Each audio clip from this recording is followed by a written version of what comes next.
Welcome to Sunday Morning Matters Extra exclusively on YourCentralValley.com. Our panel this week, KC24 political analyst Jim Veros, executive editor of the San Joaquin Valley Sun and the media advisor to the Jerry Dyer campaign, Alex Tavlian, and Region 8 director for the California Democratic Party, Humberto Gomez Jr.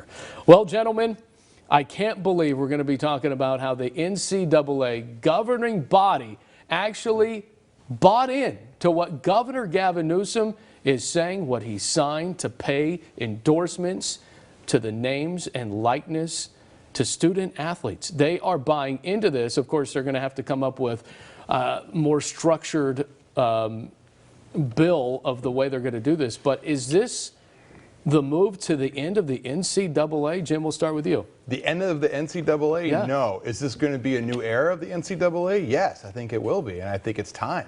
I mean, how many Fresno State number 4 jerseys are out here in Fresno? And I'm pretty sure DC isn't getting any of that money. No, he's not getting any of the money. But then if you talk about that, you're going to have to talk about restitution pay for all the athletes beforehand. So the bill would go into effect in 2023. They're talking about having something done up by 2021.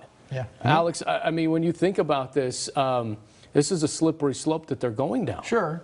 But again, most universities, certainly at Division I, we'll ignore the rest for now, but certainly Division I, they have profited quite a bit off of these athletes. And the question is the value of the services they're providing as athletes, does that really outweigh the scholarships that they have earned? Because that's the argument that's been made for years, right? They're getting the scholarships, that's their pay.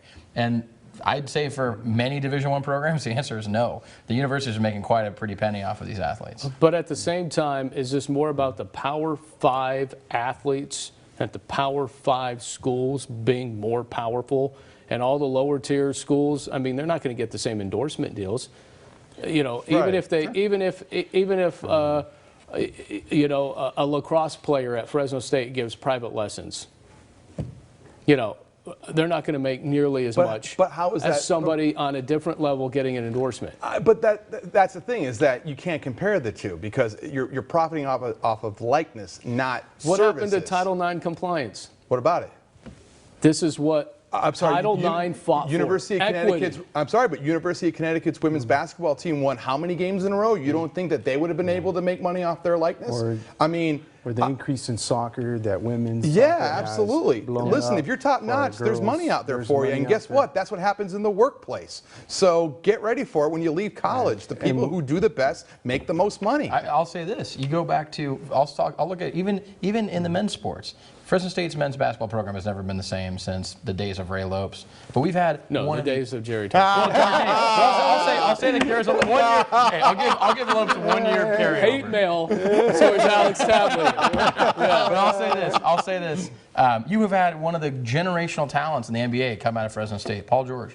Paul George is this year getting his number retired. Paul George was not nearly the player he is now when he played 1 year. You don't think Courtney Alexander, when he played here, you don't think that he would have made money off of his likeness? When you're saying Courtney Alexander? Chris Herron? Yeah. Chris Herron? You're saying that these guys couldn't get an endorsement deal from Educational Employers Credit Union or PG&E? I'm not saying that they couldn't. Homes. I'm saying, is it right for the player who's not going to get that same endorsement?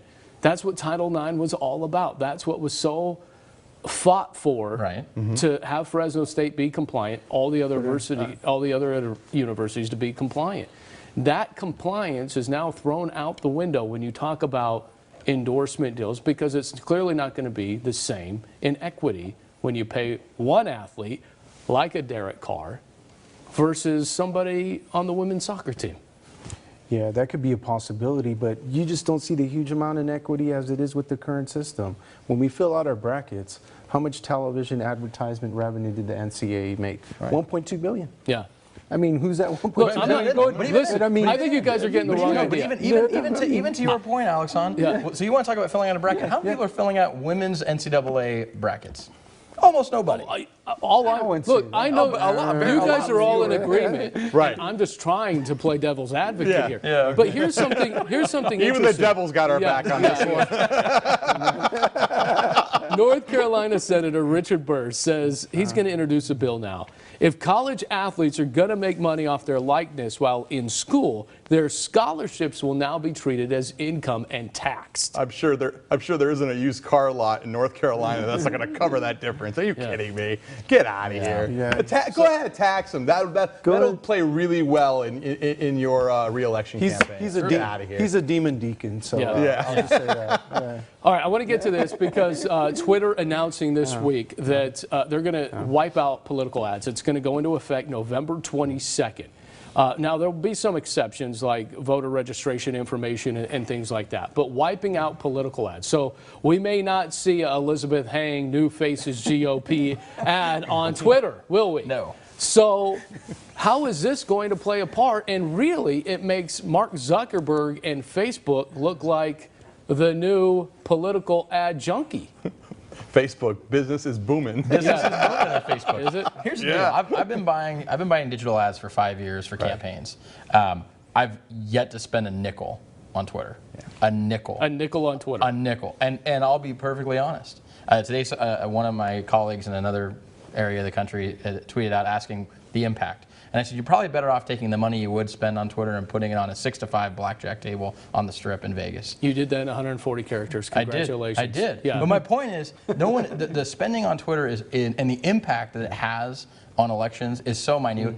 This is really about, I'd say, similar to our discussion on Turkey and Armenia and the Armenian genocide. This is a preemptive strike at Facebook, trying to make Facebook look bad, because Facebook's ad impact on campaigns is enormous. That's why we've had, no one's bringing Jack Dorsey in and questioning him about his impact. So, Umberto, I'll say this, because really that new movement of the young Democrats, they're using Twitter to really kind of upstart their campaigns.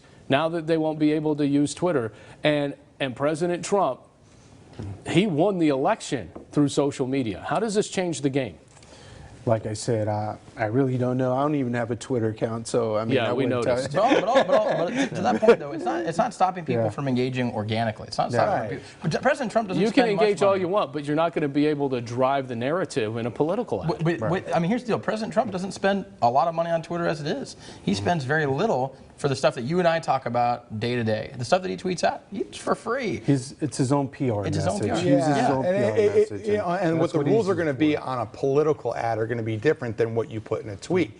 So if I like something politically and I say, hey, I think this person did a really good job, are you going to see if I got paid by that campaign? I mean, like, once again, you're going to stop it. It's going to be a game of whack-a-mole. I mean, So you you're won't saying stop this will have no effect whatsoever Marginal at on best. 2020? marginal at best. Marginal best. All right, guys, we appreciate the time here on Sunday Morning Matters Extra. You can always catch it on yourcentralvalley.com.